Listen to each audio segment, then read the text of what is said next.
오늘 우리에게 주시는 하나님 말씀은 요한복음 1장 43절에서부터 51절까지의 말씀입니다.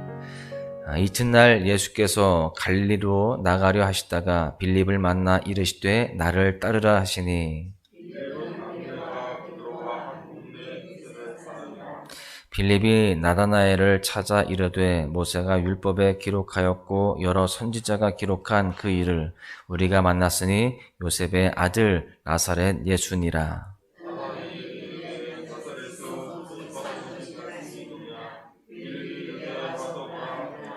예수께서 나다나엘이 자기에게 오는 것을 보시고 그를 가리켜 이르시되 보라 이는 참으로 이스라엘 사람이라 그 속에 간사한 것이 없도다.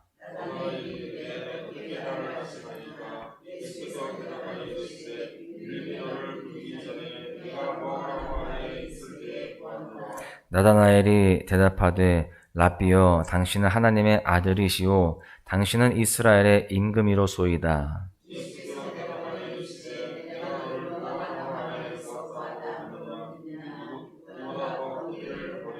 또 이르시되 진실로 진실로 너희에게 이르노니 하늘이 열리고 하나님의 사자들이 인자 위에 오르락 내리락 하는 것을 보리라 하시니라. 아멘. 오늘 말씀도 어제와 동일하게 이튿날이라는 단어로 시작을 합니다. 어제 제자들을 부르신 그 이후에 또 하루가 흘렀음을 알 수 있어요. 이제 예수님은 베다니에서 갈릴리로 떠날 채비를 하시게 됩니다. 그 길에서 빌립을 만나게 되는데요. 그리고 예수님은 그 빌립에게 나를 따르라 이렇게 말씀을 하십니다.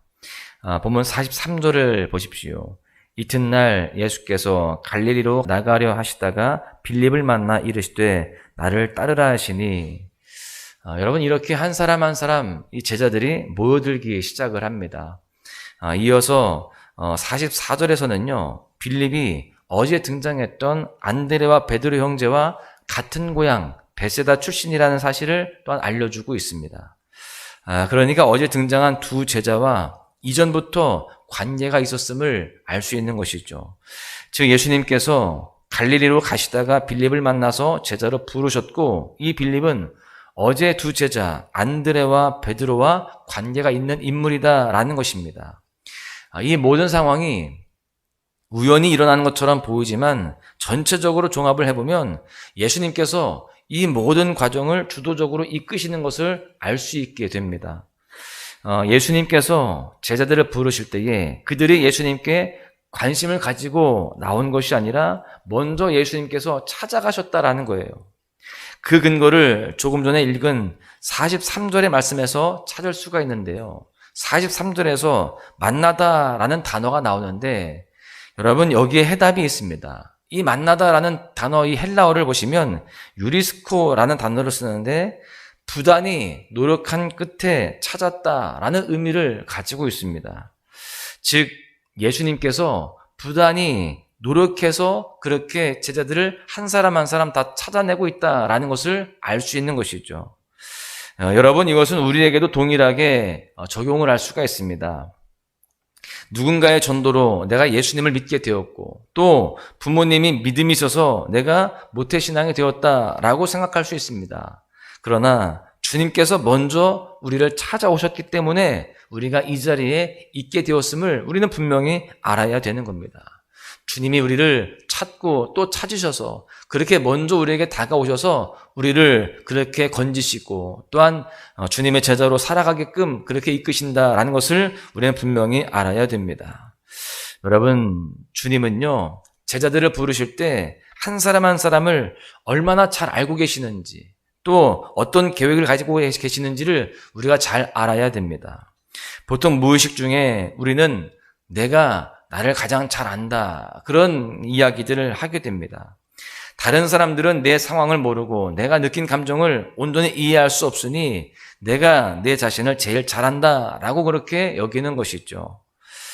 여러분 메타인지라는 단어를 아마 들어보셨을 것입니다. 성공한 사람들은 메타인지가 높다라는 연구 결과로 유명해진 단어이고요. 학습법에도 이 단어가 많이 등장을 합니다. 내가 무엇을 알고 있고 무엇을 모르는지를 아는 것이 메타인지입니다. 여러분, 이런 관점에서 보면은 우리는 생각보다 우리 자신에 대해서 잘 모르고 있는 경우가 많습니다. 메타인지가 낮다라는 것이죠. 운전을 하다 보면 앞차 뒤에 이런 스티커가 붙여 있는 것을 보게 됩니다. 내가 제일 무서워요. 초보 운전을 대신해서 쓰는 그런 문구이죠. 나도 내 자신을 어떻게 할 수 없다는 상황을 단적으로 보여주는 겁니다.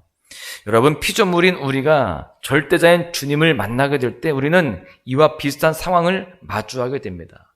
절대자인 예수님을 만나게 되어지면 그분의 생각과 그분의 마음, 또 그분의 계획을 알게 되어지면 내가 나를 얼마나 몰랐는지를 알게 되는 겁니다.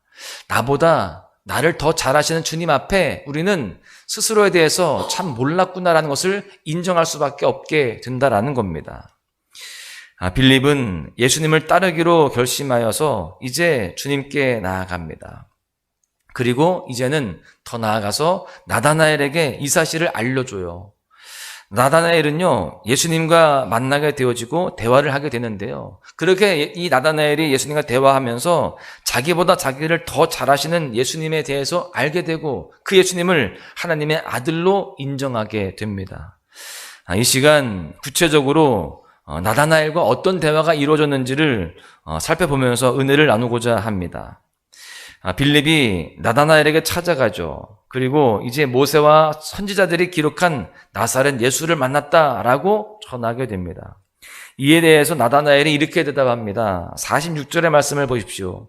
나다나엘이 이르되 나사렛에서 무슨 선한 것이 날 수 있느냐? 빌립이 이르되 와서 보라 하니라. 여러분, 우리가 잘 아는 것처럼 이 나다나엘은요, 나사렛에서 무슨 선한 것이 날 수 있겠냐, 이런 냉소적인 반응을 보입니다. 그 당시 예루살렘 사람들은요, 갈릴리 사람들을 굉장히 멸시했습니다. 그런데 그런 갈릴리 사람들조차도요, 나사렛 사람들을 무시했습니다.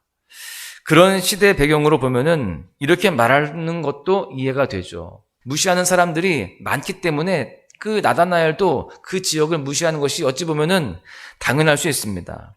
여러분, 이러한 의문점을 가지고 있는 나다나엘에게 빌립은 단순하게 와서 보라 이렇게 말을 합니다. 논쟁이 아니라 나다나엘을 그냥 예수님께 데려가기로 결정을 한 것입니다. 나다나엘이 예수님께 나아가자 예수님은요, 뜻밖의 반응을 보이십니다. 47절에 보시면 예수께서 나다나엘이 자기에게 오는 것을 보시고 그를 가리켜 이르시되 보라, 이는 참으로 이스라엘 사람이라 그 속에 간사한 것이 없도다. 예수님께서는요, 이 나다나엘을 보시면서 그 속에 간사함이 전혀 없는 이스라엘 사람이다 라는 그런 의외의 표현을 하세요.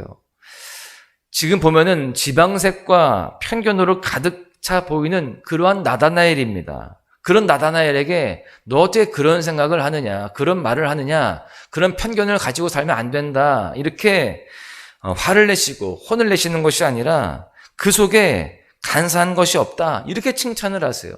왜 이런 칭찬을 하셨을까요? 왜 참 이스라엘 사람이다 라고 그를 높여주셨을까요? 이어서 48절 말씀을 보십시오.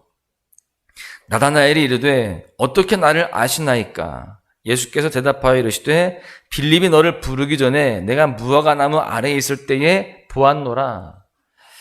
예수님은요, 나다나엘이 무화과나무 아래에 있을 때 보았다라고 말씀하십니다. 이 무화과나무 아래라는 이 의미는요, 사실 유대인들에게 이 무화과나무 아래는 율법을 배우고 기도하는 장소였습니다. 즉 나다나엘은 오실 메시아를 향한 열망이 있었던 인물로서 이 메시아를 기다리면서 기도하고 말씀을 묵상하며 메시아를 고대했던 그런 모습의 사람이었다는 것을 알려주는 것입니다. 사실 이 나다나엘이 나사렛에서 선한 것이 날 수 없다라고 표현한 것은 그 지방에 대한 편견과 선입견, 지방색에 근거한 말이 아닙니다. 우리가 이걸 잘 알아야 돼요. 구약 성경에 메시아가 나사렛에서 난다라는 기록이 없다라는 의미입니다. 메시아가 나사렛에서 날 리가 없는데 이러한 의미인 것이죠. 예수님께서는요, 이러한 나다나엘의 마음을, 생각을 다 아셨던 겁니다. 이 사실 앞에 나다나엘은 예수님을 하나님의 아들로 인정하게 되는 거예요. 자기보다 자기를 더 잘아는 그 예수님을 만나게 되면서 인정하지 않을 수가 없었습니다. 마찬가지로 예수님은요, 우리를 너무나 잘 알고 계십니다. 우리의 상황도 아시고 이렇게 새벽에 나와서 주님을 간절하게 찾는 그 마음도 알고 계십니다. 하나님 나라를 열망하는 그러한 우리의 진심도 다 알고 계세요. 반대로 우리의 연약함도 또한 다 알고 계십니다. 이 사실이 우리에게 참 자유를 주고 소망을 주죠. 주님께서 다 알아주신다 이겁니다. 다른 사람들은 몰라줘도 주님이 알아주시니 우리는 그것으로 충분하다라고 고백할 수 있게 되는 겁니다. 바라기는 우리 모두가 나를 잘 아시는 그 주님 앞에서 살아감으로 인하여서 참 자유와 소망을 누릴 수 있기를 간절히 소망합니다. 나다나엘은 예수님과의 대화에서 예수님이 자신을 잘 알고 있다라는 사실에 마음문이 열리게 됩니다. 예수님을 향한 믿음의 첫걸음을 떼게 되는 것이죠. 예수님은 여기에서 멈추지 않으십니다. 예수님은 이어서 나다나엘에게 이렇게 말씀하십니다. 50절을 보십시오. 예수께서 대답하여 이르시되 내가 너를 무화과 나무 아래에서 보았다 함으로 믿느냐? 이보다 더 큰 일을 보리라. 이전에 나다나엘이 어떤 사람이었는지보다 더 중요한 게 있습니다. 앞으로 나다나엘은 하나님이 행하실 큰 일을 보게 될 것이다 라고 하는 사실입니다. 여러분 그렇습니다. 예수님을 만난 이후로는 내가 어떤 사람인지 중요한 것이 아니라 예수님이 어떤 분이신가 더욱더 중요하게 되는 것입니다. 예수님과 함께하면 내가 상상하지도 못했고 계획하지도 못한 큰 일을 보게 되기 때문에 그렇습니다. 예수님은 이 말씀을 나다나엘에게 전해주시는 거예요. 이제 네가 어떠한 삶을 살았든 상관이 없다. 앞으로 너는 큰 일을 보게 될 것이다. 여러분 우리에게도 그와 동일한 말씀을 하고 계시는 줄로 믿습니다. 우리가 과거에 어떤 삶을 살았든지 상관이 없어요. 이제 주님을 만난 이후로 주님과 함께하는 삶으로 살아감으로 인하여서 우리는 그 주님이 어떤 분인지가 더 중요하고 어떤 계획과 어떤 일을 행하실지가 더욱더 중요한 줄로 믿습니다. 우리는 그 주님의 일하심을 기대하며 믿음의 삶을 살아가야 되는 겁니다. 본문 51절에서 더 큰 일이 구체적으로 하늘이 열리고 하나님의 사자들이 인자 위에 오르락 내리락 하는 것을 보리라 이렇게 설명을 해주십니다. 이 큰일은요 하늘의 역사요 하나님의 아들이신 예수님께서 행하실 사역들을 의미합니다. 나다나엘은요 이 사실을 잘 알지 못했지만 주님은 나다나엘이 이 일이 함께 할 것임에 대해서 아셨던 것입니다. 여러분 이렇게 나다나엘보다 주님은 그를 더 잘 아셨습니다. 마찬가지로 주님은 우리보다 더 잘 아시고 우리의 인생 가운데에 더 큰 소망으로 이끄시고 큰 일을 이루실 계획들을 우리에게 이미 허락하신 줄로 믿습니다. 그 사실을 우리는 분명히 알고 믿음의 삶을 살아가며 더욱더 주님과 동행하며 이렇게 기도하고 주님께 모든 건 내어 맡기는 그런 삶을 살아가야 할 줄로 믿습니다. 말씀을 정리합니다. 본문 51절에 예수님께서 약속을 하실 때에 나다나엘과 대화하는데 너희에게 이르노니 이렇게 말씀하시죠. 여러분 지금 나다나엘 앞에서 이야기하는데 복수형으로 너희들에게 이렇게 말씀을 합니다. 여러분 이렇게 복수형을 사용하신 이유는 무엇일까요? 대화는 한 사람하고 하고 있는데 이렇게 복수형으로 쓰고 있어요. 여러분 사실 이 선언은 나다나엘 개인뿐만이 아니라 모든 제자들에게 주시는 메시지이기 때문에 그렇습니다. 더 나아가서 주님 앞에 나오는 모든 하나님의 사람들에게 주시는 메시지이기도 한 것입니다. 우리에게 주시는 메시지인 것이죠. 여러분 그런 점에서 이 메시지는 우리에게 동일하게 주어지는 메시지인데 주님은 우리보다 더 잘 아십니다. 그 주님을 우리는 기쁨으로 따라가며 그 주님과 동행하는 삶을 살아가야 할 줄로 믿습니다. 그럴 때 내가 상상하지도 못했던 내가 기대하지도 못했던 놀라운 일들, 하나님의 큰 일을 보게 되는 줄로 믿습니다. 사랑하는 소망가족 여러분, 우리 모두가 오늘 하루 이 사실을 기억하며 이 땅에서 썩어 없어지는 것을 따라 살아가는 삶이 아니라 하나님을 따라가며 또한 하나님의 뜻 가운데 살아감으로 인하여서 하나님의 큰 일에 동참하는 하늘의 그 큰 기쁨을 누릴 수 있는 여러분들 삶이 될 수 있기를 주님의 이름으로 간절히 축원합니다. 모든 상황 속에서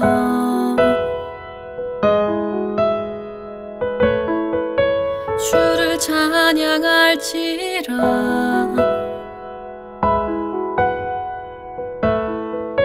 주는 너의 큰 상급,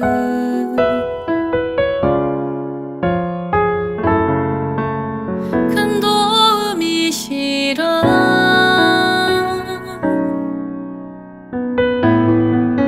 주의 얼굴 구할 때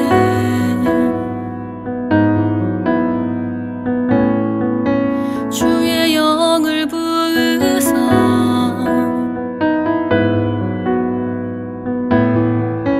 크신 사랑 안에서